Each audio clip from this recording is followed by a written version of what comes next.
খুবই দুর্ভাগ্য যে দখল বাণিজ্য এমন মাথাচাড়া দিয়েছে এবং এটি নিয়ন্ত্রণের বাইরে চলে গেছে যে পাবলিক টয়লেটগুলো রেহাই পাচ্ছে না, সেগুলো ভাঙচুর চলছে, দখল চলছে। তেমনই একটি রিপোর্ট বাংলা ট্রিবিউন দিয়েছে, যে একটি ছবি দিয়েছে গুলিস্তান 0 পয়েন্ট সংলগ্ন মুক্তাঙ্গন পাবলিক টয়লেট। অনেকগুলো টয়লেট, ইতিমধ্যে রাজধানীতে 2টি টয়লেট দখল হয়ে গেছে, অনেকগুলো ভাঙচুর হচ্ছে, সেটা ঢাকায় এবং চট্টগ্রামে। এবং এটা স্বাভাবিক, রাজধানীতে যে পরিমাণ মানুষ, সাধারণ মানুষ, ভাসমান মানুষ, প্রচুর মানুষ, তাদের মলমূত্র একটি নিষ্কাশনের একটা জায়গা দরকার। সেজন্যই বহু বছর দাবির মুখে বিভিন্ন জায়গায় আস্তে আস্তে টয়লেটগুলো গড়ে ওঠে।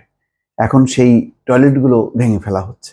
এখানে বলা হচ্ছে ভাসমান মানুষ ও পথচারীদের প্রকৃতির ডাকে সাড়া দেওয়ার প্রয়োজন স্বাস্থ্যসম্মতভাবে মিটছে বেশ কিছু পয়েন্টে পাবলিক টয়লেট থাকার কারণে। কিন্তু গত 5ই আগস্টের পর কয়েকটি স্থানে ওই টয়লেটগুলো ভেঙে ফেলা হয়। টয়লেট দখলের চেষ্টাও চলছে। নাগরিকদের নিত্য ব্যবহার্য এমন স্থাপনা কেন ভেঙে ফেলা বা দখল করা হচ্ছে, সেটা নিয়ে প্রশ্ন সাধারণ মানুষদের। স্থানীয় সরকার, সিটি কর্পোরেশন আইনে বলা হচ্ছে যে পৃথক পৃথক টয়লেট থাকা দরকার নারী এবং পুরুষদের।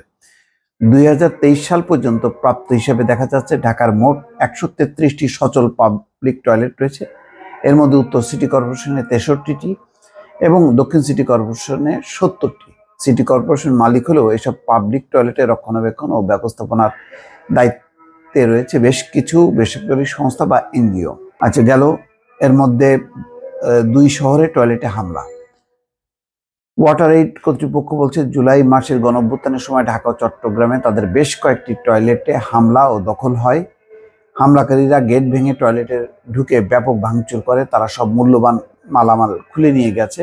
হামলার শিকার টয়লেটগুলোর মধ্যে আছে ঢাকার 3টি Mohammadpur public toilet, Azampur public toilet, Mirpur 12 public toilet. আর চট্টগ্রামের নাশকতার শিকার 3টি হলো অক্সিজেন মোড়, লালদিঘির পাড় এবং নতুন রাস্তা ব্রিজ সংলগ্ন পাবলিক টয়লেট। খোঁজ নিয়ে জানা গেছে যে ঢাকা দক্ষিণ সিটি কর্পোরেশন এলাকার ওয়াটার এইডের 2টি পাবলিক টয়লেট ইতিমধ্যে দখল করে নিয়েছে দুর্বৃত্তরা।